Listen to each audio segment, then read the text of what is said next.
Bienvenue à l'Instant by Sifatou, la chaîne qui pousse les femmes à sortir de l'ombre, à sortir de certaines toxicités afin d'atteindre la lumière. Donc cette émission se nomme Ombre et Lumière et aujourd'hui nous accueillons une très belle femme du nom d'Aziza. Mais avant de vous la présenter, je vous proposerai en tout cas à toutes les personnes qui souhaitent comme elle faire un témoignage, nous donner vraiment leur expérience, leur obstacle et nous montrer surtout leur reconstruction, nous expliquer leur reconstruction afin qu'elles puissent elles aussi impacter, inciter, inspirer les autres femmes afin qu'elles aussi elles puissent être des lumières. Aziza, bonjour. Bonjour Fatou. Comment ça va? Très bien, merci. Et toi? Aziza, présente-toi à nous. Alors, moi, je suis une femme de 37 ans. Oh, magnifique. Merci beaucoup. J'ai 4 enfants.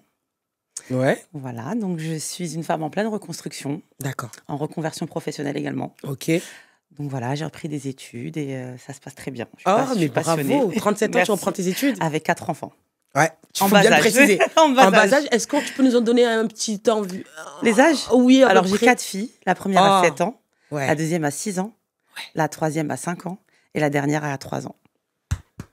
Voilà. Elle reprend des études avec des enfants en bas âge. Ouais, c'est beaucoup bravo, de travail, j'adore. Mais j'adore. Voilà, il faut être discipliné. Est-ce que tu peux nous dire à peu près le genre d'études que tu as repris? Psychologie. Ok, je pense que ça en dit beaucoup. Énormément. Et ça, c'est énorme ce que tu nous dis. Est-ce que tu peux nous dire l'origine que tu as? Alors, je suis marocaine. D'accord. Tu es née en France? Je suis née en France, dans le Nord. Je suis une ch'ti. Ah, j'adore. Tu nous viens du style. Ok. Une ch'ti du Nord. Merci à toi, en tout cas, Merci pour ta participation. Je sais que ton témoignage va aider beaucoup de femmes et même d'hommes qui peuvent aussi avoir des familles qui sont dans cette situation-là.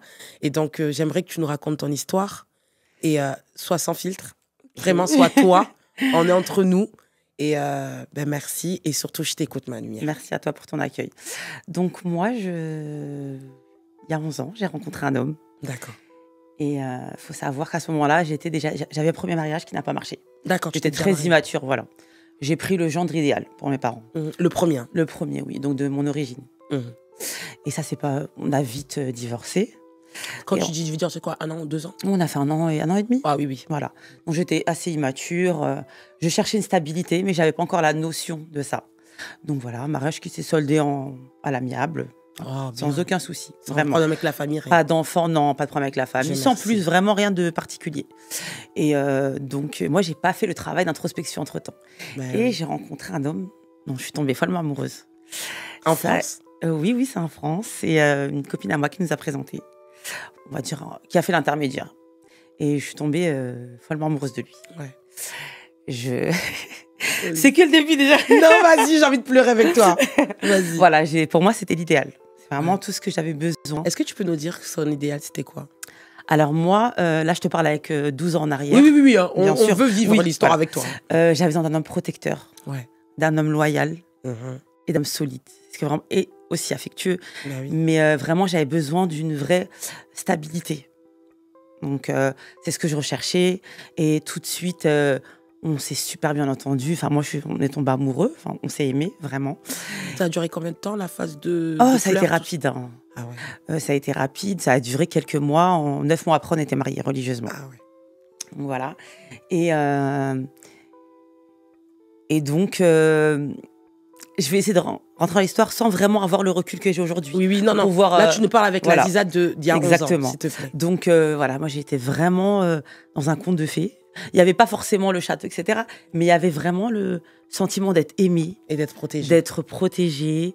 C'est quelqu'un qui est très stable, qui est très sécurisant, qui est très réglo aussi. Donc, moi, qui étais un peu dispersée à ce moment-là, voilà. Quand tu l'as rencontré, rappelle-moi, tu avais quoi, moins de 30 ans? Oui, bien sûr, j'avais la vingtaine, j'avais 24 ans.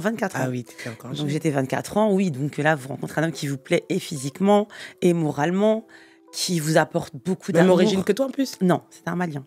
D'accord. C'est un Malien et moi j'ai toujours adoré les afros. Voilà, parce que j'aime les hommes qui sont qui sont pas conservateurs, mais qui gardent les traditions. Voilà, traditionnelles. Et moi, cette notion de famille était très importante pour moi. Je me voyais avec un homme qui aime la famille, qui aime la notion de famille, de foyer. Et ça, c'est vrai que ça fait partie de leurs valeurs. Et moi, je suis une femme qui a été élevée dans ces valeurs, cette mentalité-là. Donc, forcément, j'allais reproduire ça si j'avais pas fait ce travail que je suis en train de réaliser. Donc, voilà, on s'est mariés très rapidement. Il y a eu quelques red flags. Il y a eu un seul red flag. Avant le mariage. Avant le mariage, 2-3 jours avant. Mais j'avais pas cette capacité à prendre du recul et me poser la question. J'étais tellement dedans, on allait se marier dans quelques jours. J'étais tellement heureuse. Oui. Ma famille, ça se passait bien. Il n'y avait pas de soucis par rapport à nos origines. En plus, il n'y avait pas eu de problème de non, racisme, pas du tout. Des trucs comme ça, que du côté de son côté parents, à lui. Non, jamais eu de soucis. Ah là, vraiment, on n'a eu aucun problème pour s'unir. C'était fluide. Voilà. Mes parents, ils disaient un petit peu, est-ce que tu es sûre? Parce que je venais de divorcer, ça faisait pas longtemps. Mais vraiment pas de soucis par rapport aux origines. J'ai toujours eu des parents assez tolérants et de son côté aussi. De son côté. Oui, vraiment, il n'y a pas de soucis. Vraiment pas de problème. Et donc, 2-3 jours avant, il arrête de me parler. Et du coup, il me dit que c'est le stress. Avant le mariage? Oui. Il est stressé. C'est vrai qu'il préparait l'appartement, il avait vraiment beaucoup de choses.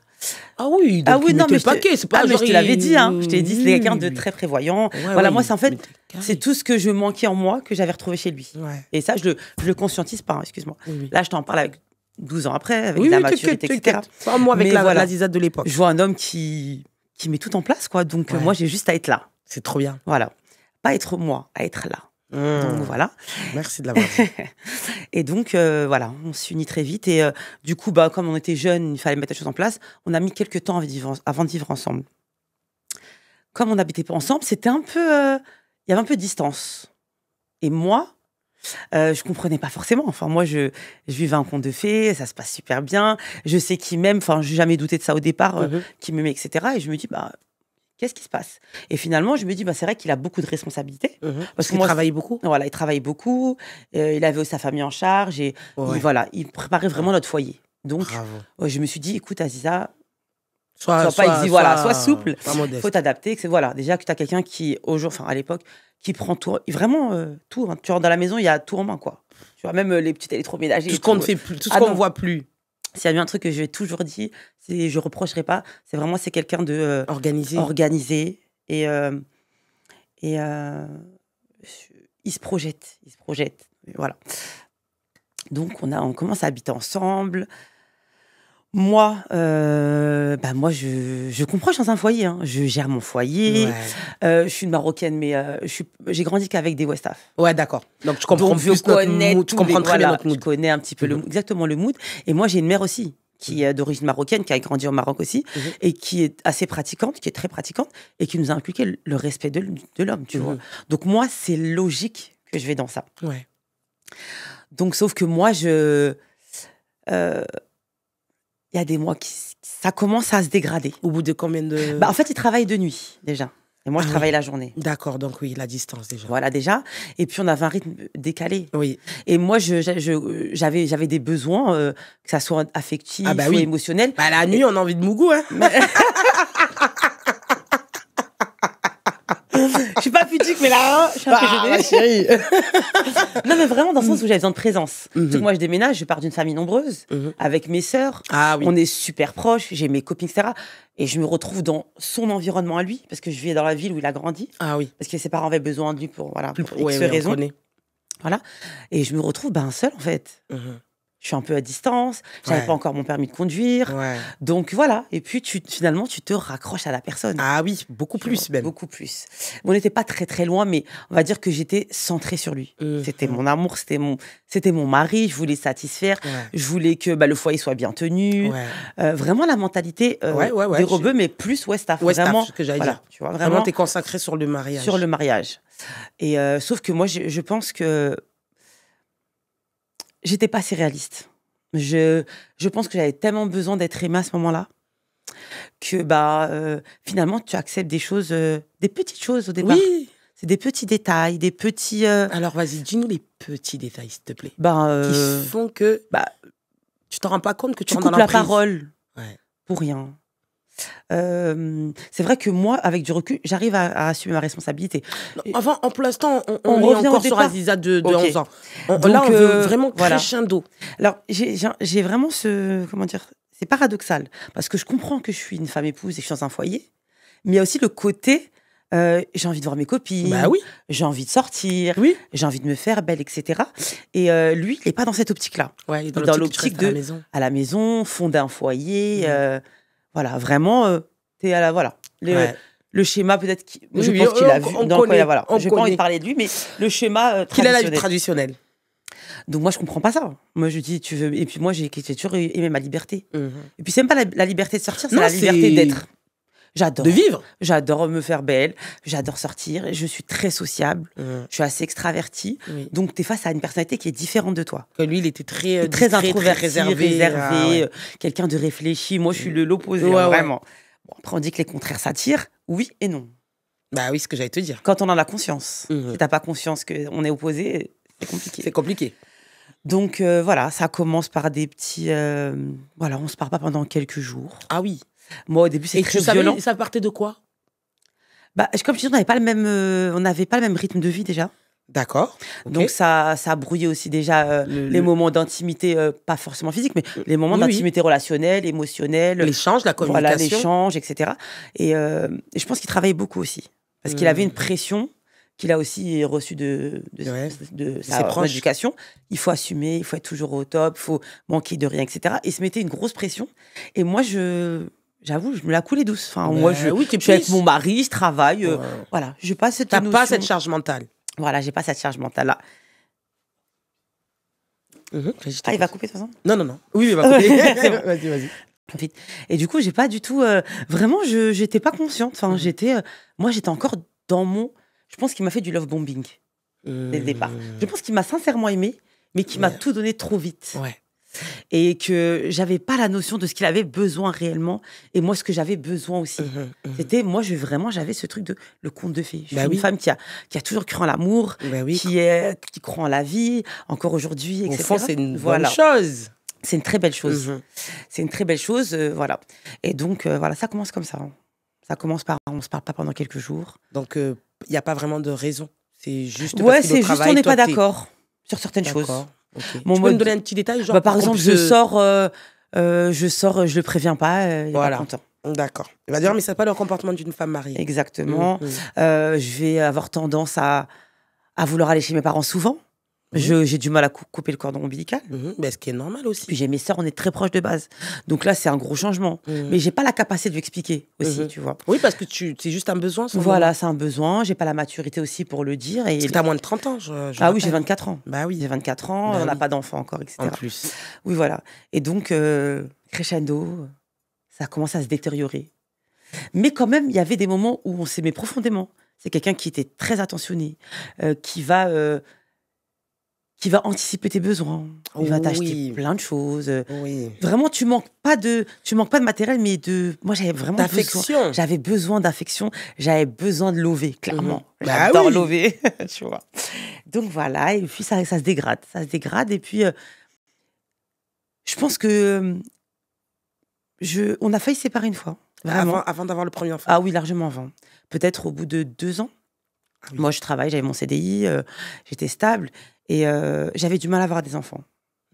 J'avais déjà fait 2 fausses couches. Oui, quand même. J'avais du mal à avoir des enfants. Mais je pense que j'étais extrêmement stressée. Par rapport au rythme de vie? Non, le fait que la pression sociétale... t'es mariée, t'as pas d'enfant. Surtout la communauté Westaf, dès la première année, on te met la pression. Et lui, il voulait vraiment que son père, à son âme, puisse voir son enfant avant. Donc moi, j'avais cette pression-là. Et en même temps, j'avais fait plein de choses mais ça venait pas, tu vois. C'était Dieu qui l'avait pas choisi. Donc ça se dégrade. Ça commence à se dégrader. L'enfant, il vient pas. Moi, j'ai l'impression que c'est de ma faute. Enfin, j'ai vu son comportement. Pour moi, c'est de ma faute. Alors que... Mais ça, c'était une histoire normale. Ça, c'est pas forcément que de ta faute. Tu vois ce que je veux dire? Je dirais que c'est pas de ta faute. Mais lui, comme je t'ai dit, dans une optique de fonder son foyer. Ah ouais. Moi, je voulais... On est jeunes. Bah oui. On peut profiter, on peut sortir, on peut voyager. Je dirais pas que c'est de l'immaturité. Maintenant, je pourrais le dire. Pour moi, c'est pas de l'immaturité, ça. J'avais vraiment, vraiment envie de vivre mon histoire d'amour, tout simplement. Mais moi, je trouve ça normal dans ce que tu me dis. Oui, après, je suis encore un peu impactée par sa vision. Donc, je vais avoir, même si je sais que j'étais légitime à ce moment-là. Culpabilisée. Voilà. On les connaît. Tu as toujours une certaine emprise, une certaine petite voix qui reste malgré le temps qui passe. Et j'apprends à m'en défaire, et voilà. Et donc, ça se dégrade comme ça. Et puis... Alors, je peux pas te dire ce qui s'est... Ah oui, donc je te disais qu'on allait se séparer. J'avais trouvé une colocation. Ah ouais, quand même, c'était loin. Ah oui. Et puis moi, c'était à la suite d'une grosse dispute? Ouais, une grosse dispute. Il y avait des coups? Non. Dieu merci. Non, il n'y avait pas de coups. Après, c'est vrai que moi, je sais que j'ai été assez brusque. J'ai provoqué. Je sais que j'ai provoqué, mais parce qu'en fait, j'étais tellement impuissante avec les mots, parce qu'il n'y avait pas de communication. C'était rompu. Oui, tout est à l'intérieur, voilà, tout à l'intérieur dans la maîtrise de soi. Voilà, et moi, je suis explosive. Moi, j'ai besoin de dire les choses, bien qu'on m'entende. Et quand la personne en face de moi, il n'y a pas de... il y a pas de... Comment dire? Il n'y a pas d'échange, il n'y a pas de réception. Voilà, de réception. Ben, en fait, ça te frustre. Ça me frustre énormément. Et c'est le but du père. Voilà. Et du coup, j'arrive à avoir des comportements qui ne me ressemblent pas.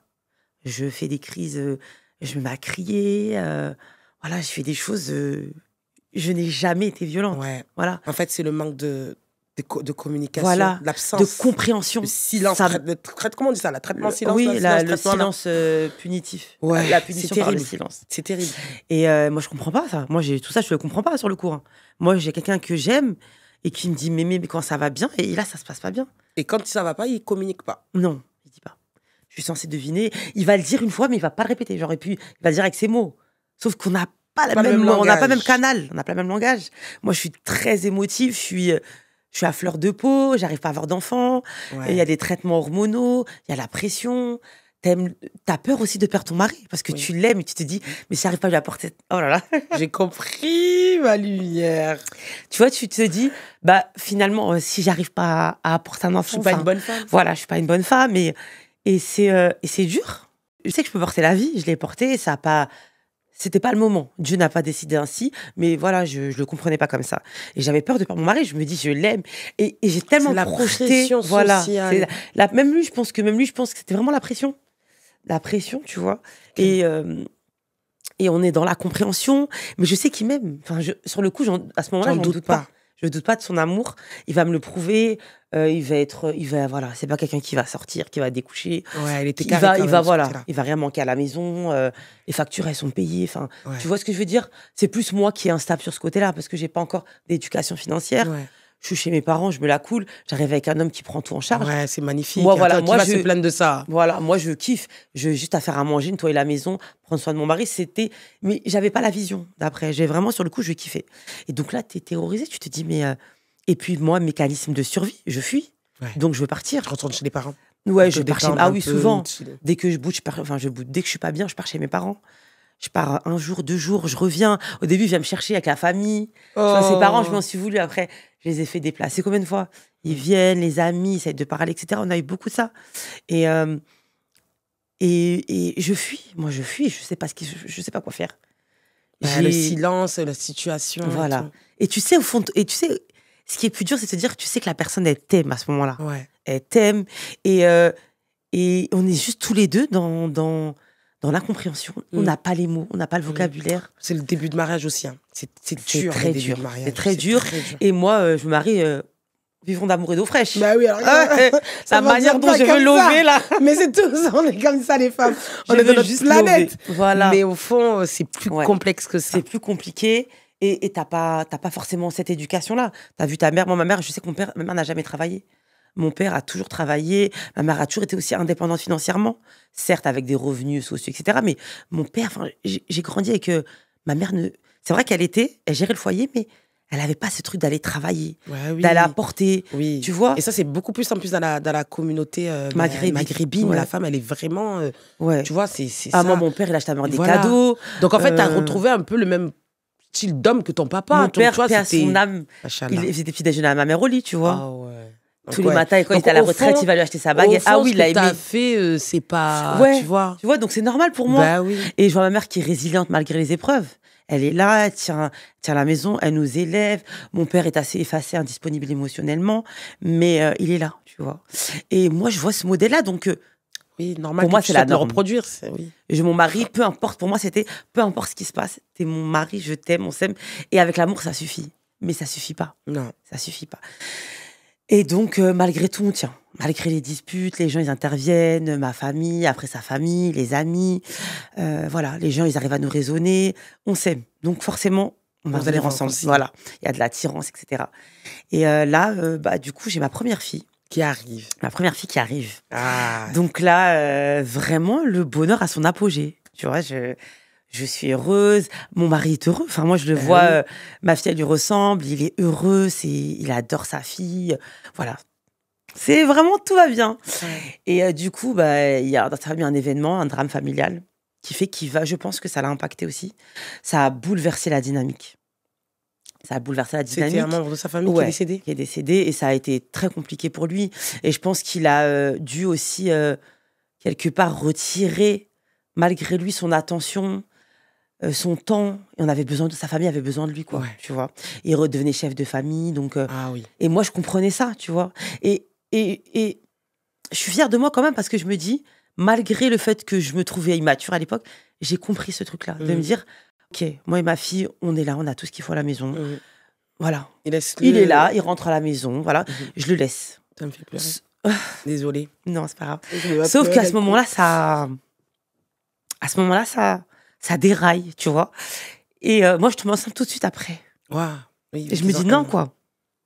Je me dis non. J'avais tellement entendu ma première fille que je m'étais pas projetée en avoir d'autres, tu vois. Et ça arrive vite. Je suis enceinte de 1 mois. Ma fille, elle a 4 mois. On connaît ça. Et je me dis, et puis limite, je tombe en dep, quoi. Enfin, en dépression. Puis après, il me dit non, mais t'inquiète pas, ça va aller, et tout ça. Donc, t'es débordée des émotions. Déjà, la première, quand elle vient, c'est un choc. Ouais, c'est choc. Mais elle était tellement entendue que c'était le bonheur. La deuxième, qui est... Ouais. Je me dis, waouh, je fais comment? Je sors d'un accouchement. Moi, j'ai accouché toutes mes grossesses sans péridurale. Je suis fatiguée. Tu vois, donc je me dis, je fais comment, tu vois? Et en fait, ce moment, il est crucial, parce que je pense que c'est là que, malgré qu'il y avait des petites violences psychologiques, c'est là où ça a basculé. Au moment de la deuxième. À un moment, je retombe enceinte. Ah, carrément, la grossesse. Parce que je pense que lui, il est dans son deuil et que moi, je le vois pas. Et en fait, moi, j'avais pas cette intelligence émotionnelle-là de me dire, il est mal, tu vois. Il ne montre pas. Et malgré que je pose des questions, il est très pudique, tu vois. Donc, partager. Voilà. Et en fait, je m'efface. Littéralement. Je m'efface. Je veux pas être une charge en plus. Je m'efface parce que j'ai l'impression que en face, il y a un mur. Il y a trop de responsables. Ouais, finalement, est-ce que je me demande, enfin, je sais pas, je m'efface. Je me demande, est-ce que je suis importante? Est-ce que là, tu veux pas rajouter? Je veux pas rajouter, mais finalement, tu te négliges. Tu négliges tes besoins. Tu commences à te négliger aussi. Finalement, si t'es pas connecté à tes besoins, tu te négliges. Oui, totalement. Et surtout qu'il y a 2 bébés. Il y a 2 bébés, donc j'ai ma deuxième, et je retombe encore tout de suite enceinte de la 3e. Et ça, pourquoi ça? C'est-à-dire pas l'envie de prendre une contraception? Non, même pas, mais déjà, on voulait des enfants, déjà. Oui, c'est vrai.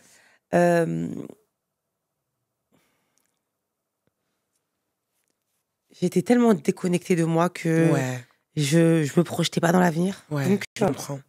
Je me disais pas qu'un oubli de pilule ou un manque d'un rendez-vous chez un gynéco, ça va te faire une autre grossesse. Voilà, tu vois. Et en même temps, on voulait des enfants, donc c'était juste la logique. Juste. Voilà. Et moi, j'avais adopté vraiment le style la femme au foyer.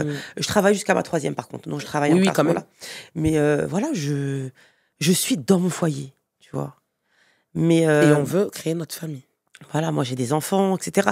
Moi, je pensais que ce que je lui apportais, ça lui suffisait, tu vois. Mais ça suffit pas, en fait. Ça ne suffit jamais. Ça suffit pas. Et puis, la personne, tu le dis pas. Donc, tu t'effaces. Franchement, tu t'effaces. Tu t'effaces parce que tu sens que la personne, elle n'est pas là. Elle n'est pas consciente. Elle n'est pas présente, en fait. Mais tu sais, j'ai eu beaucoup de... mon travail d'introspection dans lequel je suis actuellement, c'est aussi de me pardonner, de me dire que je lui disais, mais je l'intellectualise dans ma tête, mais je le vivais pas dans mon cœur, je le sentais pas. Je disais, mais t'es là, mais t'es pas là. T'es pas là. En fait, t'es là, c'est juste son physique. Tu sais, je lui disais, et puis quand tu touches quelque chose de la main, mais t'es tellement prise par la charge mentale. T'es débordée avec les enfants. Tu essaies de satisfaire ton mari. T'essaies quand même d'avoir un peu du travail. T'essaies de survivre, en fait. Que tu vois pas que ton couple est en train de se détruire. Ah oui, mais clairement, mais je le savais. Je le savais, mais j'avais peur. T'as peur. T'as peur parce que pendant des années, tu t'es projetée qu'avec cette personne-là, tu vois. Et comme je te dis, moi, je suis une amoureuse de l'amour. Ouais. Donc, je me dis que, peu importe, haut les bas, on va finir ensemble, tu vois. Sans vraiment... en voyant que ça s'aggrave, que ça s'empire, qu'on fait des mois sans se parler. Des mois sans dormir ensemble. Ah oui, sans se oui, oui. parler. Et puis même moi, je te dis, je suis complètement dans la fuite, quoi. C'est moi Ouais, qui. et en plus, comme t'es maman, bah, le temps, il passe vite. Tu t'en rends même pas tellement compte parce vite. que la charge d'un enfant est tellement élevée que tu t'en rends même pas compte. Là, je te parle, on arrive à la 3e. Pardon, Oui, ma c'est première à 2 ans et demi, la deuxième à 1 an et demi, et l'autre, elle vient de naître, quoi. Ah oui, je les ai enchaînés à 1 an d'écart. Ouais, donc ça veut dire même mentalement, tu pouvais pas. Ah non, tu peux pas, Tu physiquement. peux pas. Physiquement, tu ne peux pas. T'as pas de sommeil réparateur. Non. Tu manges pas équilibré parce que Non. tu Parce manges que ce qu'il y a. t'as pas le temps de préparer. Il faut que tes enfants ils mangent correctement, Non. équilibré. Ton mari, moi je cuisine africain, donc Bah oui. moi je prépare les marmites. Je suis une tante. Ah oui, tu es une vraie Je fais africaine. les tièbes. En plus, je cuisine avec amour. Oh, je voudrais Ah bien oui. une assiette Ah, un mais jour. tu vas venir, je t'invite à la maison. Il y a pas de souci. J'adore Il y recevoir. a en pas de plus. souci. Et du coup, tu sais, moi je suis restée sur des besoins primaires. Il faut qu'ils mangent. Il faut que la son maison linge soit soit propre. le La linge. maison soit propre. Je fais de mon mieux. Et en fait, t'es en mode Robot automatique. T'es un robot. T'es un robot. Tu t'isoles de ta famille. Il y a Des le amis. Covid en plus, il y a le confinement. Ah oui. Pas si Oui, longtemps que ça. j'accouche. Ma fille, je suis en plein confinement, ma 3e. Donc là, isole. Et puis moi, j'avais pas encore les réseaux à l'époque. Mhm. J'étais pas une meuf des réseaux. Oui, en général, on n'a pas trop les réseaux. Ouais, je calcule pas. Moi, c'est toute mon attention est sur mon mari. Toute mon énergie est sur mon mari. Et ta femme et tes enfants. Et voilà. Et mes enfants, bien sûr. Mais dans le sens où, en fait, mes enfants, le fait que ce soit un amour inconditionnel, je sais que je les aime et qu'ils m'aiment. Ma famille, je sais qu'ils m'aiment et que je les aime. Mes amis aussi. Mais cet amour qui est conditionné finalement, que ça te prend tout ton esprit. Oui. Tu te poses des questions. Tu te poses même pas des questions sur ta propre vie à toi. Ah non, mais j'ai perdu mon identité. Alors que je suis une femme, même La vie. j'ai une grande personnalité, j'ai un avis sur tout, je suis une boute en train, j'ai 4 enfants, je peux sortir danser toute la nuit. Tu vois, je fais plein de choses. J'adore la culture, j'adore la géopolitique, j'essaie de lire un maximum. Et là, mais tout ça, je te dis maintenant, mais ah non, ça n'existe pas. Je connais. C'est pour ça que je me contrôle depuis tout à l'heure. Ça n'existe pas. C'est du vécu. Je ne sais même plus ce que j'aime. Et je le dis toujours à mes copines, je ne savais pas si j'avais faim. Je ne savais pas si j'avais froid. Je ne savais pas si j'étais fatiguée. J'étais en mode robot. Ah oui, non, mais t'es un robot. Tu t'es fonds, tu te lèves le matin, tout le monde est propre, tout le monde a à manger. Oh. Désolée, parce que c'est du vécu. Donc quand tu as parlé, moi-même, je me suis vue. Ouais. Et t'es en mode automatique et tu vois pas que la personne, elle est plus là. Elle n'est pas là. Il rentre parce qu'il a des responsabilités, parce qu'il a été élevé en étant un homme qui doit être responsable, etc. Mais il n'est plus là. Et il est absent. Il y a absence d'émotion. Plus d'émotion. Il est pas C'est-à-dire là. qu'il voit ses enfants, il voit sa femme. Mais... Ouais, voilà. Puis nous, on ne se parle pas, on arrête de se parler. Voilà. Chacun, moi, comme je l'ai dit, je l'assume. Hein, moi, la fuite, ça a été ce qui m'a sauvée, malgré tout. Et c'est pour ça que j'apprends à aimer la version de moi que j'ai été à ce moment-là. Et pourtant, tu étais une très belle personne. Ouais, j'étais très belle personne, mais T'es une bonne maman. Même je une fais bonne de mon épouse mieux. dans ce que tu Je fais de mon mieux. Mais même une bonne épouse, quand tout ce que tu dis, je vois rien de Je fais mal. quand même, tu sais, quand ça touche ta confiance en toi. Alors que moi, j'étais En fait, une femme c'est qui a l'ignorance qui c'est peut ça. tuer. Et moi, c'est exactement. Moi, ça a été ça de me dire. Et puis moi, j'ai besoin qu'on me voie. J'ai besoin que tu m'entendes. J'ai besoin que tu vois que je fais beaucoup de choses. Et j'ai pas cette reconnaissance-là. Tu vois. Et moi, je me braque. Moi aussi, je te parle pas. Je fais pas d'efforts. Tu me parles pas, je te parle pas. Voilà. Et là, mon père, il décède. Il était très malade, paix à son âme. Là, mon père, il décède. J'ai un enfant de 3 mois. Un autre de 2 ans et quelques. Voilà. Quand même, à ce moment-là, il s'occupe des enfants. Parce que moi, je suis souvent chez ma mère, je suis partie enterrer mon père, etc. Ah, oui. Mais je sais pas le temps de faire je ne sais pas faire le deuil de mon père. Là, je le commence, ce travail-là. J'ai tellement pas d'espace émotionnel, j'ai tellement pas d'espace En fait, t'as une mental. surcharge. Ah non, j'ai pas le temps. Les enfants, plus la maison. Et les problèmes. Tu continues à travailler en plus. Non, j'ai arrêté de travailler après ma heureusement, 3e. Ah non, je pouvais pas. Ah non, tu es tombée là. Oui, je pouvais pas. Et j'étais en congé parental. Et là, je retombe enceinte. Et là, je dis non. Je l'appelle, je lui dis, je peux pas. Ça va pas entre toi et moi. Enfin, même limite. Mais attends, j'ai une question. Ouais, ça va être un peu intime, mais oui. Voilà. Mais ça ne va pas, vous vous parlez pas, mais il y a des rapports. Il y a des rapports parce que moi, je conçois pas d'aller voir ailleurs à ce moment-là. Ce qui est normal. Et puis, donc, c'est juste pour combler un besoin, en fait. C'était pas forcément par amour. J'allais en venir. Ce que j'ai compris après, c'est que j'avais assimilé le besoin d'affection à la sexualité. Je comprends quand tu m'avais dit ça dans le live. Tu vois, je l'avais dit sur le Oui, live. Voilà. Et ben, c'est ce que je peux avoir. Tu vois, c'est ce que... J'ai besoin de ça, j'ai besoin de... Ce qui est normal. Voilà. On est des êtres humains. Déjà que tu n'es pas connecté à ton corps, tu n'es pas connecté à tes émotions. Alors en plus, s'il peut que tu peux pas profiter, je vais pas me gêner. Bah oui. Et puis je l'aime toujours. En plus. Moi, malgré que je dis à tout le monde, c'est fini, etc. Mais je pense que j'essayais de brusquer le truc. Bah, en fait, j'avais juste peur qu'on me laisse. Ouais. Donc je préférais initier les trucs en disant, c'est une mascarade ce qu'on vit, il faut qu'on s'arrête là et tout. Mais au fond de moi, je veux que ça s'arrange. Parce que je l'aime. Et même là, je peux le dire face à la caméra, il y aura toujours une partie de moi qui l'aimera. Tu vois. Je sais pas si mon futur mari tombera dessus, désolée, mais il faut qu'il accepte ton passé. Hein. Voilà, parce que je l'ai aimé sincèrement, je l'ai aimé profondément, et parce que ça reste le père de mes enfants. Et que je me dis, si c'était pas lui, mes enfants, ils auraient pas ce physique-là, cette personnalité-là. Toi-même, tu serais pas la femme que tu es aujourd'hui. Ah oui, mais clairement. Ça m'a impacté.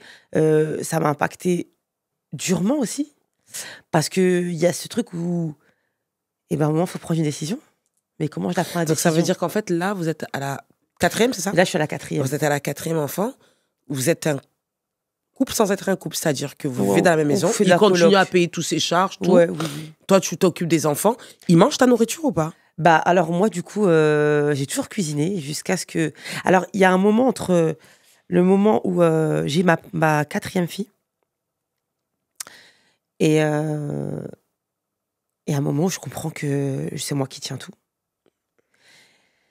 Et ce que je dis pas aussi, enfin ce que j'ai pas eu l'occasion de te le dire, c'est que je commence à tomber en dépression. Ah ben avec 4 enfants, puis ça mari ignorant. Voilà, et puis au début, moi j'ai ma fille, ça va pas, mais je fuis. Je commence à faire des achats compulsifs. Je m'inscris au sport. Bien. J'essaie d'y aller souvent, etc. Mais pas dans la conscience de ce que je fais, dans la fuite, tu vois. J'avais besoin de quelque chose. Sur le foyer. Voilà, je veux sur le foyer. Lui, là, il se retrouve avec une femme qui connaît pas. La meuf honnêtement, je tombe en burn-out. Clairement.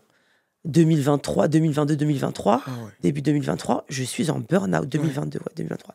Je suis en burn-out. Total. Ouais. Il rentre du travail, je lui laisse les gosses, je sors. Oh, ouais, ça y est. Et là, je commence Et là, je me dis non. Je suis incapable de... Je n'ai pas de clarté d'esprit. Je n'ai aucun sens du discernement. Ouais. Je suis incapable de prendre une décision, Fatou. En fait, tu es dans cette situation, tu es malheureuse, tu as les 4 enfants en bas âge, tu vois que la maison, si elle roule, c'est toi, mais à côté, tu as juste une personne, un colocataire, en fait, avec qui tu vis, qui est quand même ton mari. De temps en temps, il y a des rapports. De temps en temps, il mange ta nourriture, si j'ai bien compris. Bah non, j'ai arrêté de cuisiner à ce moment-là. Ah oui. Bah, je tombe en burn-out. Bah oui. Je fais juste pour mes enfants et voilà. Moi, j'adore cuisiner. Hein. Je te dis, oui, c'est ce que tu dis. Surtout quand tu travailles pas. J'allais acheter, moi, une vraie tentille. Hein. Je vais acheter le guedj, le yet, je fais le rof. Ouais.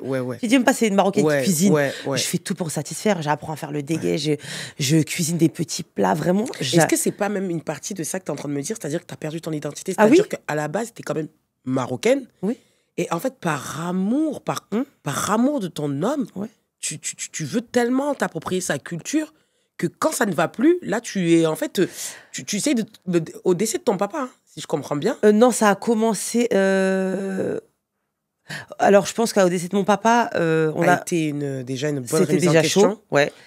Et on déménage en se disant qu'on va réessayer quand même. J'ai pas dit cette partie-là. Ouais. On déménage, on se dit on a une nouvelle maison, voilà, on va réessayer. Ouais, c'est un renouveau. Il y a les enfants. Voilà, moi je vois des petites choses qu'il fait, mais bon, je me dis. C'est quoi qu'il faisait ? Tu sais, que téléphone, quoi. La personne, elle est pas très claire. Elle est pas transparente, tu vois. Ouais, vas-y. C'est pas quelqu'un qui sort, etc. Mais ton intuition féminine te dit quelque chose. Il y a quelque chose, mais c'est pas palpable. Ouais. Et puis, je me suis dit la vérité, moi, Parce que même le silence et l'ignorance, ça fait partie même de ces signes-là. Ah oui, ça, c'est de la violence clairement psychologique. Totalement. Clairement psychologique. Et moi, ça m'a durement impacté. Aujourd'hui, encore mes relations, ça m'impacte. Dès qu'un mec qui parle pas, tu te dis, oui, il cache quoi ? Je bloque. Et puis, des fois, je redébloque. Mais je bloque, tu vois. Et ça, traumatisme. Et c'est ça, tu le vois après. Quand tu essaies de construire une relation saine avec quelqu'un, la personne, t'as tout pour construire une relation saine. Mais t'es dans tes peurs. T'es dans t'es dans tes traumas. Attends, avant qu'on passe à la deuxième étape, finis-moi votre... Voilà notre histoire. Et du coup, donc je tombe en burn-out. Et là, je peux plus. Je peux plus fonctionner. Je peux plus. Je peux plus même aller voir ma famille. Je commence à comprendre que j'ai pas fait le deuil de mon père, que mes enfants, ils ont des besoins. Mes enfants, ça commence, ils le sentent. Ils le sentent. On dort pas ensemble. On fait rien ensemble. On sort pas ensemble. Vous allez pas en vacances ensemble. Ah non. Ah non, il va tout seul au Mali. Il va pas sans. Non. Pourtant, c'est un mec qui a grandi ensemble. Et pourtant. Hein. Ah oui, oui. Mais comme je disais, je pense qu'à un moment, il avait besoin de s'enraciner. Ouais, mais pourquoi pas avec tes enfants, moi. Ouais, mais à mon détriment, tu vois. Là, il va partir avec mes enfants bientôt, oui. C'est bien. Maintenant, il s'en occupe bien maintenant. Et quand tu sens pas à la maison. Quand on est tout seul. Ah, c'est plus pareil, là, les enfants, ils manquent. Hein. Ah, ça. Ouais. Oui. Mais tu sais, même dans ça, j'ai eu... Bon, on arrivera à ce moment-là, mais c'est ça, je sais que je suis une bonne personne. Et que ça soit. Parce que j'ai eu beaucoup d'empathie pour lui. J'ai pleuré, pas parce qu'il partait, parce que de me dire qu'il vivrait sans ses enfants. T'as vu comment cette partie-là est dure? Ça m'a brisé le cœur. Surtout que lui, il était... S'il voit ça, il va m'en vouloir à vie, mais il pleurait, quoi. Et mes enfants, ils pleuraient. Normal. Et moi, j'essaie de tenir, d'être solide à ce moment-là. Donc, on arrive. Donc, c'est toi qui es parti ou c'est lui? Ah non, c'est lui qui est parti. Moi, ah oui, non, mais... Ah, mais c'est moi qui le pousse à bout. Ah non, c'est pas que je le pousse à bout, mais je lui dis, c'est pas possible, là. Qu'est-ce qui... Moi, je suis désolée, j'ai besoin d'un... T'as besoin d'être avec quelqu'un avec qui je suis en couple. Je comprends que c'est mort. Aziza, lâche. Arrête d'être dans le déni. Je sais que ça va être dur, mais j'ai pas la notion, je suis pas consciente de ce qui m'attend. Et là, du coup, je vais en thérapie. Bien. Tout de suite, j'avais déjà été en thérapie il y a quelques années, mais c'était par rapport au fait que j'avais pas fini mes études et c'était différent. Voilà, ça savais pas ça. Mais il y avait quand même un peu le passé. Non, je parle un peu de mon mariage à ce moment-là. Mais je venais pas pour mon mariage, je venais pour mes études. D'accord. Voilà, de pouvoir me centrer, etc., sur mes études, comprendre d'où venait mon échec, etc. Enfin bref. Et là, je dis non, en fait. Je sais qu'il aurait pu rester. Il restait, il faisait traîner un peu le truc, il cherchait l'appartement et tout. Et là, je lui dis non, il faut que tu partes. J'ai dit, faut que tu... Et même si... Et dans ça, je l'aime encore. Hein. Dans c'est ça normal, encore, mais vaut mieux partir quand on s'aime encore avant qu'on détruise cette haine. Non, mais nous, c'était... lui, il m'a apporté beaucoup de haine. Alors que je pense qu'il a fait des choses extrêmement douloureuses, des choses qui m'ont dévastée. J'ai mis des mois à m'en remettre. J'ai passé des nuits... à s'endormir. Mais moi, en fait, je dors beaucoup parce que c'est de la fuite. Mais je passais des nuits à réfléchir. Mais... Oh, c'est terrible. J'ai toujours voulu savoir où est-ce que ça déraillait. Et là que je te parle... Et c'est le pire, c'est que je n'arrive pas à savoir où. Parce qu'il y a un silence. Il y a un silence. Il y a un silence, il y a une rupture, en fait. Il y a un silence et moi, je comprends pas ce qui se passe. Je te dis, je suis tellement absorbée par mon truc de... T'as 3 enfants, t'en as encore dans le ventre. Une qui va à l'école que le matin, une qui commence à marcher, une qui est dans le cosy et une dans ton ventre. Bravo, ma soeur. Et puis je suis au 3e étage dans un ascenseur. Ça veut dire que chaque sortie, c'est un combat. Voilà, et les courses. Tu tapes. Non, mais il faisait des courses à ce moment-là. Ah, donc ça veut dire que maintenant, je galère. Ouais. On connaît leurs valeurs. On connaît les valeurs. On connaît vos valeurs quand même. Ouais, mais c'est... Je te jure, Fatou, je te jure. Je te jure. Hein. C'est Dieu qui a fait que je devais vivre encore. Sinon, Oui, tu serais tombée. Ouais, je serais tombée. J'avais pas le son de suicide. Hein, mais non, c'est fatigue. Tu tombes de fatigue. De fatigue. Je sais même pas comment t'as fait. Moi, j'en avais 2, dont une qui avait 9 ans. Dépression. Ah, c'est dur. J'avais dépression. Moi, je suis tombée en dépression 2022-2023. 2022, beaucoup. Début 2023, je suis en dépression. Et puis quand tu leur dis aux gens, à ton entourage, je suis fatiguée, j'ai envie de vacances. Je suis fatiguée, tu vois. Mais ils vont te dire, ouais, mais t'es maman. En mode, comment toi, une maman, tu peux te permettre de dire que de temps en temps, tu voudrais un peu te débarrasser des enfants. Mais c'est pas les enfants, c'est la surcharge. Oui, c'est ça. Ah oui, non, moi, c'est clairement. Surcharge. Moi, ce qui a toujours été... moi, j'ai toujours été avec mes enfants. Mais c'est que j'ai une amie qui a été ma safe place. Dieu merci. J'ai une personne que je connaissais, mais que j'ai découvert à ce moment-là. Et je crois que ma première relation saine, vraiment, en tout genre. Ouais. Une relation où je peux être moi. Dieu merci. Et bon, on en reviendra à ce moment-là, dans ma reconstruction, mais bon, bref, donc voilà. Donc là, c'est lui qui tu insistes pour qu'il parte. Voilà, il veut partir aussi, mais je pense qu'il y a... Il traîne. Voilà, je pense qu'il y a son... Il traîne parce qu'il aime ses enfants, à sa manière, je le précise. Ouais, à sa manière, parce qu'il est quand même absent. Voilà. Quand je dis absent, c'est pas par rapport à son travail, je parle émotionnellement. Surtout par rapport à moi. Je me dis, si t'aimes tes enfants... si t'aimes... Bon, c'est peut-être violent ce que je vais dire. Oui. Si t'aimes tes enfants et que tu fais souffrir leur mère, Tu penses que tu fais pas du mal à tes enfants? Bah, le truc, c'est que lui, comme il était pas violent physiquement. Non, mais ma chérie, la violence psychologique, c'était le silence. Ouais, le silence, c'est mais ça peut tuer quelqu'un parce que la personne, elle se fait un film. Ah, mais tu t'imagines. Et toi, tu lui dis, qu'est-ce qu'il y a? Il y a rien. Tu t'imagines. Mais pourquoi on se parle pas? Pourquoi on ne dort plus ensemble? Pourquoi on mange pas ensemble? Pourquoi on voyage pas? T'es dans le pourquoi? T'as besoin de réponses. Et puis moi, qui était, je suis pas jalouse moi de base. Hein. Je suis pas. Tu le deviens, bizarrement. Voilà. Parce que tu commences à dire, attends, il y a peut-être quelqu'un dehors. Des amis, sortait au travail, ses copains, il partait en week-end avec son club de sport et tout. Je faisais confiance. Mais là, tu te dis, mais attends, qu'est-ce qui se passe quoi? Et tu n'as jamais su pourquoi il a arrêté de parler, il a arrêté de communiquer, il a arrêté d'être dans la. Bah moi, ce que j'ai compris, et ça, je l'ai compris en le disant à une personne que j'ai rencontrée, voilà. Et c'est quand je l'ai dit que je l'ai compris, c'est il m'aimait plus. Je pense qu'il m'aimait plus. C'est possible. C'est possible. Ça a l'air en tout cas quand on regarde comme ça. Ouais, et quand je l'ai compris, j'ai dit. Mais il restait pour les enfants. Bah, il restait pour les enfants, oui et non, parce que je pense que c'était plus pour. Oui, pour les enfants, c'est vrai. Mais il y a une grosse partie d'éducation. Oui. Chez nous, on ne divorce pas. Hein. C'est pas connu. Hein. On ne divorce pas et puis surtout, ça n'existe pas dans notre tête, t'aimes plus ta femme. Ouais. Ça n'existe pas chez nous, ça. Ouais. Bah, tu l'aimes pas, bah, tu vas trouver une solution. Mais il n'a pas essayé de trouver. Il n'a jamais communiqué, quoi. Jamais. Ouais, c'est fort. Et ça, j'ai eu aussi beaucoup de mal, énormément de mal. C'est une forme de lâcheté, ça. Ouais, total. Ils sont beaucoup comme ça chez nous. Ils sont beaucoup comme ça chez nous. Et ils diront jamais, je veux plus de toi. Bah moi, j'en ai beaucoup voulu au départ, parce que j'ai eu plusieurs phases, on en reparlera brièvement tout à l'heure, mais parce que sinon on va s'étaler, on va prendre. Oui. Donc, il part. Ouais, donc là, il doit partir, quoi. Mais moi, je suis encore dans le déni. Hein. Tu te dis, c'est juste de la colère et ça va passer. Je suis dans l'espoir. Ouais, c'est normal. Et même quand il est parti, les premières semaines, j'étais dans l'espoir. De me dire que peut-être qu'il a du temps, il est tout seul chez lui, peut-être qu'il va voir que je suis une femme exceptionnelle. Et tu l'es. Tu vois? Tu l'es. Et tu l'es, ma lumière, tu l'es. Et tu sais, tu te dis, tu passes par tellement d'étapes, tu vois, tu t'es dans l'espoir, tu te dis, mais si moi j'arrive à faire ce travail-là, d'aller en thérapie, moi je commence à écrire, je commence à lire plein de choses, je commence à me renseigner, et je me dis, mais t'as le temps de le faire. Mais je comprends pas qu'il a pas cette capacité-là, tu vois. Et j'ai beaucoup d'empathie aussi pour ça. De me dire que il n'a pas les clés, tu vois. Et sa famille, ils n'ont pas agi moi, j'ai sa maman qui m'a toujours aimée, tu vois. Oui. Et après, je pense que c'est comme moi. On est des adultes, on prend nos décisions. Et il y a tellement eu d'histoires, ils sont tellement intervenus, les pauvres, tu vois. Ouais. Et genre, t'es plus crédible, en fait. T'es plus crédible. Et tu fais souffrir les gens. Les gens, ils s'inquiètent. Ma mère, elle s'inquiète pour moi. Ouais. Sa mère, elle s'inquiète pour moi. Ouais. Elle s'inquiète pour son fils. Voilà. Et nos relations avec nos propres familles, ça se dégrade. Voilà, moi, je vais moins chez lui, sa famille. Lui, vient plus chez ma famille. Donc, tu te dis, à quoi bon, quoi. Tu vois, à quoi bon? Alors que nos familles, il n'y a jamais eu de soucis, quoi. Bah oui. Et en fait, ça y est, quoi. Et donc, donc il part de la maison. Les premiers mois, seule avec les enfants, toute seule. Bah, je suis dans le déni. T'arrives à tenir avec les enfants? Ouais, ça va. C'est vrai? Ouais, ça va. Parce que je me rends compte que j'ai toujours été seule, finalement. Ouais. Je comprends très bien ce que tu viens de dire, là. La gifle que tu te prends, tu te dis, mais en fait...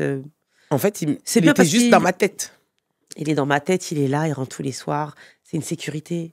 Puis moi, c'est un homme qui était imposant, physiquement en plus. Donc, il est dans la maison, tu dors sur tes deux oreilles. Ouais. Tu vois? Donc, t'es confronté à la peur, t'es confronté à la solitude et à la vulnérabilité. Et ça a été... C'est dur, t'as le droit de le dire. C'est hyper dur. J'ai eu très peur, tu vois. Désolée. Non, c'est magnifique. Parce que c'est vrai. Ouais, j'ai eu peur. Je me sentais tellement en insécurité. Au début, mais waouh, bravo. Et je dors pas tant que tous mes enfants, ils dorment pas. Et je vais voir 3-4 fois. Et je me dis encore au début, il va revenir, tu vois. Un jour, il va rentrer. Et tu vois, t'es pas bien. Pardon. T'es pas bien. T'as peur.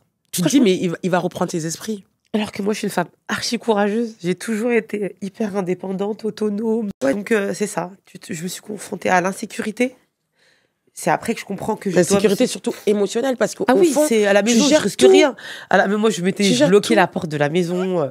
J'ai la clé. Enfin, je sais qu'il va rien m'arriver dans mon immeuble, mes voisins, ils sont super bienveillants. Ouais. Non, c'est là même. Ouais. T'es pas sécure toi-même, tu vois. Mes enfants, ils sont petits. Et t'as cette charge-là aussi de devoir. Tu dois être posé en sécurité envers toi-même pour leur montrer que non, c'est bon, t'inquiète, je suis là. Je m'en suis beaucoup voulu. Ouais. Je m'en suis énorme et je m'en veux encore un peu. J'étais pas disponible pour mes enfants émotionnellement. Mais tu pouvais pas, Aziza. Je leur apportais quand même de l'affection, de l'amour, du soutien. Tu pouvais pas. Pour que tes enfants puissent être bien, il faut que toi, tu sois bien. Il fallait que tu te prennes ce temps-là. Je le vois maintenant. Oui, et il faut vraiment ne plus culpabiliser de ça. J'apprends à déculpabiliser. Et aussi en libérant la parole avec ma mère aussi et avec mes enfants. Ben, en fait, ne serait-ce que d'assumer, de dire à ma mère, j'étais pas bien, je pouvais pas être là pour toi à ce moment-là, etc. Ben, finalement, tu déculpabilises. Trop. Et donc, surtout, t'es humaine. Ouais, t'es humaine. Merci. T'es humaine. C'est-à-dire qu'en fait, on peut pas être partout. On peut pas être partout. Faut couper un peu quand je renifle là. Tu peux pas être partout. Et tu veux être partout. Tu veux être partout. Tu veux travailler. C'est là où tu te dis, mais là, ça y est, il faut que j'avance, quoi. Je suis restée 4 ans à la maison à m'occuper de mes enfants. Là, il faut que j'avance. Mais tu peux pas. T'es bloqué. Et là, je me dis, ça y est, Aziza, il faut y aller. Il faut y aller avec ma thérapeute. Bravo. Et avec mon amie qui dit qui est ma safe place, elle se reconnaîtra. Bravo. Je rends hommage aussi à mes copines, à mes sœurs, ma mère, qui ont toujours été là pour moi. Merci à vous. Mais cette personne-là, ça a été juste quelqu'un qui m'a laissé être moi. Et je lui ai dit, et je t'en rends hommage, tu te reconnaîtras. Ça doit être la première qui va regarder ma vidéo. Et je lui ai dit, tu sais, pour moi, t'es un espace vert. Et je pouvais juste courir dans cet espace, tu vois. C'est magnifique, et ce que tu viens de dire. Et c'est une amie à moi. Il n'y a vraiment pas d'ambiguïté. Hein, mais un jour, elle m'a dit quelque chose qui a été libérateur. Désolée. S'il te plaît, je suis dedans. Elle m'a dit, tu sais, Aziza, t'es tellement aimable, dans le sens où on ne peut que t'aimer. Et elle m'a dit, tu sais, Aziza, moi, je t'aime. Et ça suffit. Et tes enfants, ils t'aiment. Et ma famille, même. Mais... comme je te dis, ma famille, je sais qu'ils m'aiment. J'ai jamais douté de leur amour. Ils ont été là pour moi. Ils le sont encore aujourd'hui. Tu te dis, mais comment ça se fait que... Mes enfants aussi. Mais cet amour qui est... perdu. Qui est parti, tu sais, tu te dis, mais est-ce que je l'ai vécu? Si, tu vois vécu. Est-ce que je l'ai vécu? Et finalement, je me suis posé beaucoup la question, jusqu'à ce que je travaille sur moi, de me dire, mais je méritais pas, tu vois. Alors que tu méritais pas quand même ce silence. Ah là, je vais pas pleurer. Ah non, c'est magnifique ce que tu nous fais. Parce que c'est une vraie reconstruction. C'est une vraie reconstruction. Ah oui, je te confirme. Et tu vois, c'est paradoxal parce que j'ai quand même souffert, mais je trouve que c'est une belle expérience, tu vois. Et tu en ressors mais grande. si, ils sont partis, non? Non, ils sont encore là. Ils sont encore là. Non, mais je te jure, dans le sens où... Non, mais je l'ai tellement aimé sincèrement que... Ça se sent. J'aurais voulu faire... Ouais. Tu vois, je me suis pardonnée parce que je ne pouvais pas faire autrement. Tu ne pouvais rien faire. Je ne pouvais pas faire autrement. Tu ne pouvais rien faire. Et il y a aussi quelque chose qui s'est passé. Et c'est là où j'ai compris. Ça, c'était J'avais mon bébé. Donc, ma dernière était un nourrisson. Donc, c'était en 2022. Donc, la séparation s'est faite... Le bébé, il avait quel âge? Elle avait moins d'1 an. Ouais, ça fait beaucoup d'émotions. Ça fait beaucoup d'un coup. Et puis, il habite encore à la maison, je précise. Au début? Ouais. Il habite à la maison. Et c'est hard. Ouais. Et c'est hard. Et tu sais, je dis, tu te dis... même si tu sais que c'est chaud, mais au fond, tu as l'espoir. Il est là. Il est là. Il est là. Et puis, et moi, quelque chose que j'ai pas dit aussi, c'est que mon père est décédé. Donc, c'est ma figure d'attachement. Ben oui. Et finalement, masculine. J'ai un petit frère, mais il habite il fait sa vie, les marques, etc. Et finalement, je me rends compte que ça a toujours été mon point d'ancrage, quoi. Et là, je fais comment? Et au fond, c'est quand même normal, non? Et puis, au fond, c'est pas quelqu'un de mauvais. Non. Dans ce que tu as raconté, non. C'est pas quelqu'un de mauvais. Il avait juste ses propres luttes. Propres blessures. Voilà. Tu vois, je sais que même si c'est dur, hein, mais pour être très sincère et très authentique, je sais qu'il n'a pas voulu cette situation-là aussi. Il a essayé. En tout cas, s'il est resté aussi longtemps, c'est qu'il a essayé. Oui et non. Ouais, je vois ce que tu veux dire. Vas-y, développe. Pourquoi toi, il n'a pas essayé? Parce que je pense qu'il a compris que je ne serais plus la même. celle qui a tout accepté par amour. Et en fait, je pense aussi, c'est bizarre ce que je vais te dire, mais à travers mes accouchements, j'ai accouché mes enfants sans péridurale. Des accouchements rapides mais douloureux. Ah, oui. Et tout de suite, le lendemain, 2-3 jours après, je m'occupe de ma maison, de mes enfants et tout. Je pense qu'il a vu que j'avais une force incommensurable. Ah ben là, je te confirme. C'est même dangereux. Et je pense qu'il a aussi toujours eu peur de celle que je suis actuellement, que je suis en train de devenir aussi. Il a toujours eu peur de... Cette flamme, hein. Cette flamme. Cette flamme. Tu la sens? Oui. Oui. Oh, tu m'as fait pleurer. Ouais, cette flamme. J'étais avec... J'ai pas pleuré, hein. J'ai toujours eu cette envie de vivre, cette envie d'exister. J'ai toujours eu... Tu sais, j'ai arrêté de m'aimer dans ce mariage-là. Ben oui, je t'ai perdue. Ouais, je me suis perdue. Mais il y a quelque chose qui m'a sauvée. C'est cette flamme-là, là. Malgré que j'étais à terre, malgré que j'étais mal, malgré que j'étais exténuée, fatiguée, il y avait ce truc-là qui me disait... Et ça, elle est venue à partir de quel moment? Après combien de mois? Après combien... Dès le début ou... Cette flamme, elle a toujours été là. Mais elle a juste été... éteinte, on va dire. Non, elle a été juste réduite. Voilà. Et quand tu t'es séparée de lui les premiers mois, elle a commencé à grandir, c'est ça? Bah en fait, ce qui est bizarre, c'est que... C'est très paradoxal, hein, mais malgré que j'étais dans l'espoir, j'avais déjà commencé mon deuil dans le couple. Ça veut dire qu'il est dans ma maison et je commence le deuil. Ben oui. Tu vois. Et tu commences le deuil, donc... Puis moi, il gardait les enfants. Donc, tu gardes les enfants. Il est pas relou, il garde ses enfants. Moi, je sors. Ben oui. Je commence à aller au resto. Je commence à sortir. Je commence à prendre soin de moi. Ouais. Je commence un peu. Donc, oui, ce que je comprends, ce que je veux dire, oui. Donc, tu vois, donc, il sent que même si on n'est plus ensemble, même s'il reste, il a senti que... Elle part. Et par contre, ma dernière grossesse, je lui avais dit, quand je vais accoucher, tu vas voir, tu vas lire l'heure. Depuis combien de temps t'es divorcée, Aziza? On est sur 2 ans, on va dire. 2 ans. Ça veut dire que vous êtes restés quand même un petit peu en flirt avant de dire officiellement. Ouais, donc ça veut dire la rupture, elle a été difficile quand même. Elle a été difficile, ouais. Oui, elle a été difficile et je rentrais pas dans notre intimité, mais oui, ça a été difficile. D'accord, je comprends. Parce que au début, tu ressens, enfin, tu te dis non, ce que je vis à ce moment-là dans l'intimité, c'est pas ce qu'il y a dans le quotidien, donc tu t'accroches aussi à ça. Et en plus, au début, tu te dis, t'as pas forcément envie d'aller voir ailleurs avec n'importe qui. Tu vois, je suis incapable. La personne qui te connaît le plus intimement, c'est lui. Donc, s'il est réceptif, c'est compliqué, hein, les premiers mois. Je suis incapable. Ouais. Et c'est lui qui est revenu ou c'est toi? Je pense qu'il y avait des effluves hormonales, on dit. Ça veut dire c'était les hormones, ça sortait dans la maison. Ah ouais, d'accord. Tu vois. Et c'est parce que quand il venait voir les enfants... Et puis, non, pardon. Ah non, on coupe là, c'est pas ça. Ah, d'accord. En fait, je t'explique. En gros, il a dit on divorce, machin, en mars 2023. Il a quitté la maison en mai 2024. Vous étiez séparés, mais vous n'étiez pas vraiment officiellement divorcés. Il a prononcé le divorce, mais... Ouais, mais bon, dans les faits... Voilà, mais il cherche un appartement, etc., tu vois. Donc, chacun fait chambre à part.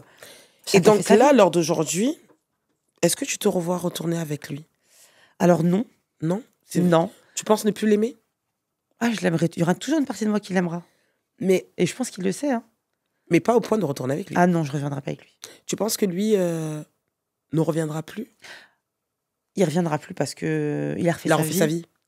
Il s'est remarié, il a un enfant. Ah oui, donc c'est... Ah oui, en 2 ans et demi. Ouais, ça a été assez violent parce que je ne savais pas. Mais en fait, là, c'est même plus logique maintenant. Avec tout ce que tu as dit, on comprend qu'en fait, il y avait une part de lui qui n'était plus là. Ah oui, il n'était plus là, je l'ai dit. J'ai dit, c'est moi qui étais encore mais c'est normal. attachée. Oui, et puis il y a des c'est enfants. C'est normal, 4 enfants. Ouais. Ok. Donc lui, il n'était plus là, mais je lui disais, mais voilà. Et donc toi, ta reconstruction, à l'heure d'aujourd'hui, tu en es où? Alors moi, du coup, j'avais plus le choix que de faire ce chemin. J'avais plus le choix que de m'affronter. Ouais. Et comme je dis, je tombe en burn-out, il part de la maison. Et là, je me dis, non, en fait. Faut que je me batte. Ah, Déjà, avant de me battre dans la vie, je vais mettre sur mes appuis, là. Là, Elle est où, Aziza? Ah oui. Et malgré tout, je sortais... Avant, mais qu'il part de la maison, je recommençais à prendre soin de moi, revivre, etc. Mais j'avais pas encore ce truc de me dire... Là, il n'y a même pas le truc de travailler, voyager et tout. Oui. Là, il faut que je me remette sur mes appuis. Bien. Tu vois. Et au début, ça commence par de l'apparence. Je commence à prendre soin de moi et tout. Et finalement, je vais dans les tu sors. Ouais. Là, tu kiffes. Là, je kiffe, etc. Et malgré ça, il y a quand même la thérapie, il y a le coaching, peut-être aussi. J'avais fait du coaching, mais c'était pas le bon moment. C'était en 2023. Mais par contre, c'est vrai que m'a orientée faire une psy. Donc, il y a la psy, j'ai ma copine. Ah oui. Voilà. Je rencontre aussi un homme exceptionnel. Oh, c'est gentil que c'est bien que tu nous en parles parce que il y a beaucoup de femmes qui, moi perso, je recommande pas aux femmes d'avoir une relation pansement, mais on va pas se mentir. Non, pas du tout, que il y a une période de ton deuil, de ta séparation, pour reconnecter avec ta féminité, il faut que tu côtoies un autre homme au moins. Mais je côtoie, je me fais beaucoup. Voilà. Et ça se voit. En fait, on n'a pas besoin de trop chercher à comprendre. Non, on va pas couper. Mais en fait, ça se voit que, même si tu n'as pas refait ta vie, mais ça se voit que tu as des prétendants. Ça se ressent. Ça se ressent parce qu'on sent ton énergie féminine. Même quand tu parles, on le sent. Tu vois. Et ça, il y en a beaucoup, malheureusement, qui restent. Tu vois, ils ont la haine encore. La colère. Tu vois. Parce qu'en fait, il y a une partie d'eux qui est encore ancrée. Je refuse de m'abandonner. Bien. Je suis pas prête à repartir dans un mariage. Non, on va prendre notre temps. Je suis pas prête à être dans une relation même. Ouais. Mais au départ, j'ai eu besoin de validation. Ouais. Et puis, je me rends compte qu'il y a des très bels hommes avec des très belles situations. Je peux me permettre de poser une question un peu intime? Oui. T'es toujours attirée par la même catégorie d'hommes? Ça t'a pas fait peur, en tout cas, le fait que... Non. T'as pas associé ça à la culture? Non. Ouais, alors, pas lié à ça, au départ, oui. Parce que je me suis dit... Tous les Maliens, c'est des salauds. Non, pas du tout. Non, franchement, non. Mais je me suis dit, en étant vraiment rationnel, quand tu grandis dans un schéma de famille polygame ou autre, inconsciemment, à part si tu fais ce travail de guérison intérieure, de reconnexion à toi, un cheminement personnel profond, avec une déconstruction de tes valeurs. Tu peux casser cette croyance-là. Tu peux casser cette croyance-là, tu vois. Tant que tu l'as pas fait, non. Donc, oui, j'ai toujours ma catégorie des West des Africains, mais au-delà du physique, voilà, un homme disponible émotionnellement. Disponible émotionnellement, parce que lui, c'est ce qu'on ressent. Il n'était pas. Il n'était pas disponible. Ouais. Et je lui en veux pas sur ce coup. Non, même pas. J'en ai jamais voulu pour de vrai sur cet aspect-là de disponibilité parce qu'il avait ni l'espace mental, ni les clés de compréhension. Ah oui, d'accord. Moi, je n'aurais pas pu l'orienter parce que je mais toi, à l'époque, tu n'en étais pas conscient. Et là, aujourd'hui, tu dis ça et que tu es... Et maintenant, mais encore, des fois, je le titille, je lui envoie des vidéos, va en thérapie, faut faire ci, tu vois, j'essaye mais j'ai abandonné. Ouais, faut lâcher prise. Ouais, et un jour, je me rappelle, je parlais à une tata, lui, que j'adore beaucoup, une grande dame, qui nous avait convoqués à tour de rôle pour nous parler parce que c'était en séparation. Et en parlant, parce que je parlais jamais, j'allais jamais au fond. Et je lui dis, tu sais, tata, je peux pas sauver quelqu'un qui veut pas se sauver. Et ça a été un des premiers déclencheurs, je dirais, que j'ai eu. Pour toi-même. Ouais. Bravo. Et c'est là où... Mais après, je tombe en dépression, juste après. Mais peut-être que cette dépression est arrivée au moment où il fallait te dire qu'il faut lâcher prise. C'était le meilleur moment pour moi. Pour pouvoir te reconstruire. En fait, il faut tout péter. Sinon, je serais encore dans ce cycle toxique. Oui. J'aurais tenu un peu plus. Il serait resté parce qu'il doit rester, parce qu'il y a ses enfants. Parce que il allait rester comme ça. Oui. Ça serait pas été un problème. Mais par contre, il serait pas émotionnellement. Je suis pas heureuse. Voilà, bon, bref. Et du coup... Donc, pour clôturer, parce que c'est une très belle histoire, on sent qu'il y a un gros travail que tu as fait sur toi-même. Qu'est-ce que tu pourrais conseiller aux jeunes femmes aujourd'hui qui sont en train de vivre ça? Comment tu pourrais les pousser à sortir de ça? Parce qu'il y en a beaucoup qui restent dans ça. Ouais. Non, je vais mouille. Tu connais la phrase, je vais mouille. Mouille, ça c'est... Même moi, je suis pas malienne, mais est-ce que supporter, patienter, supporter, parce que au fond, il te paye le loyer, il paye les charges, il aime ses enfants, c'est le père de tes enfants, il te frappe pas. Tu vois, pourquoi tu veux le quitter?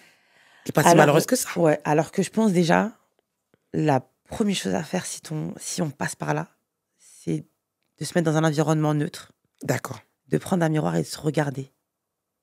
De se regarder. Est-ce que tu te reconnais? Ouais. Moi, je sais que mon visage, mon visage a été abîmé par la souffrance. Ouais. Tu vois. Quand t'es dedans, t'as pas cette clarté qu'aujourd'hui, je peux pas conseiller une femme en lui disant oui, prends du recul, réfléchis. T'as pas la clarté. Non, tu peux pas. Fais quelque chose de simple. Mets-toi toute nue ou en lingerie, regarde-toi. Si t'as de la lingerie même. Si t'en as, parce qu'il y en a. Regarde-toi. Fais juste ça. Regarde tes cheveux, la qualité de tes cheveux. Regarde tes ongles. Regarde ta peau. Regarde tes yeux. Conscientise, en fait. Ouais. Conscientise. Et vraiment, je conseille à toutes les femmes, à tous les hommes, à toutes les personnes qui traversent une période compliquée, prenez un stylo et écrivez. Écrivez déjà d'une pour garder une trace de ce que vous vivez. Ouais. C'est important. Moi, je me suis pris en photo, moi, le jour où il est parti. Bien. Je me suis pris en photo. Je me suis pris en photo à des moments clés. Je me suis pris en photo aujourd'hui. Oh une lumière qui jaillit. Donc voilà, vraiment, regardez-vous. Faites des choses très simples au départ.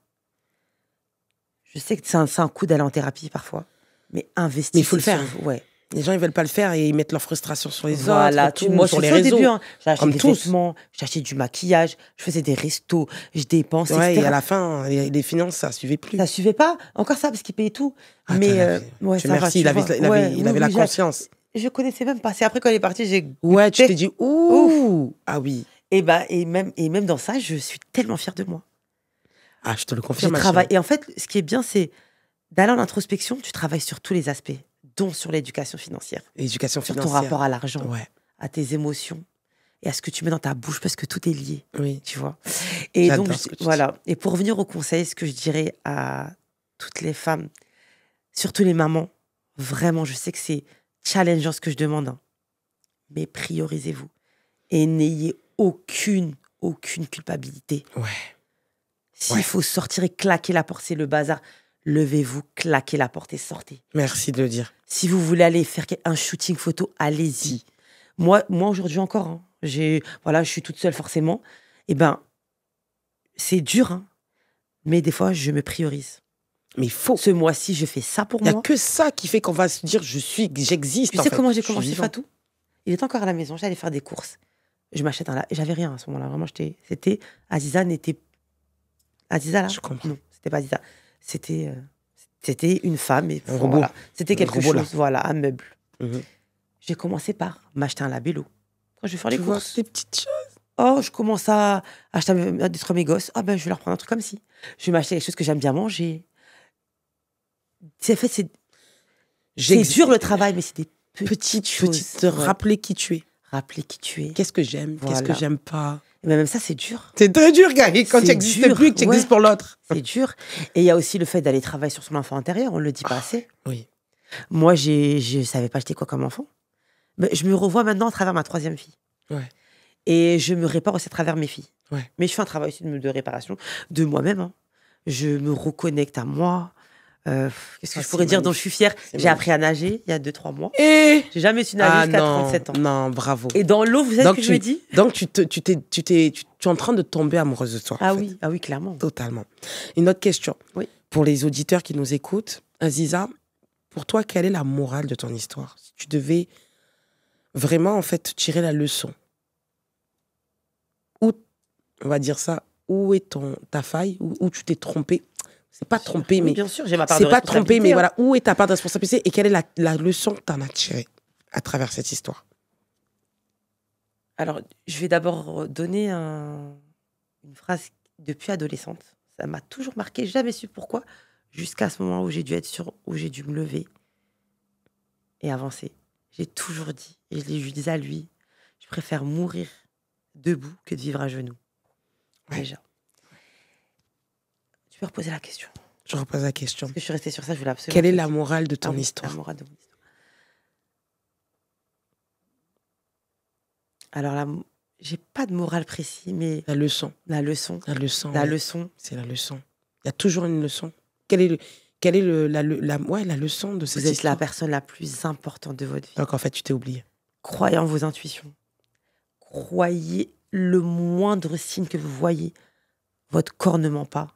Ouais. Votre esprit, même s'il est brouillé par de la toxicité, par de l'emprise, par des petites voix culpabilisantes, vous n'avez quasiment jamais tort. Merci. Votre intuition, c'est votre meilleur guide. Ouais. Moi, je sais qu'aujourd'hui, je crois encore plus en mon intuition, en moi, parce que avec du recul, j'avais raison sur quasiment tout. Tout ce que j'ai cru voir, tout ce que j'ai entrevu, tout ce que j'ai senti, tout ce que j'ai pas prédit, que Dieu me pardonne dans le sens. Voilà. Tout ce que j'ai ressenti. Voilà. J'ai un cerveau qui est hyper connecté. J'avais oublié mon intelligence. J'avais oublié ma vivacité d'esprit. T'es trop dans la vie de foyer. Donc vraiment, la morale, c'est chaque chose que vous ressentez, que vous vivez dans votre corps est réelle. Merci. Et allez chercher, savoir d'où ça vient. Ça fait mal, c'est dur. Vous allez vous confronter à votre enfance, à ce que vos parents ont fait ou n'ont pas fait. Ma psy récemment a dit, les traumas, c'est pas ce qu'on vous a pas fait. Non, je me trompais. Elle a dit, les traumas, c'est pas ce qu'on vous a fait. C'est souvent ce que l'on ne vous a pas fait. Ouais. On n'a pas été là pour toi. On t'a pas écouté. On n'a pas cru en toi.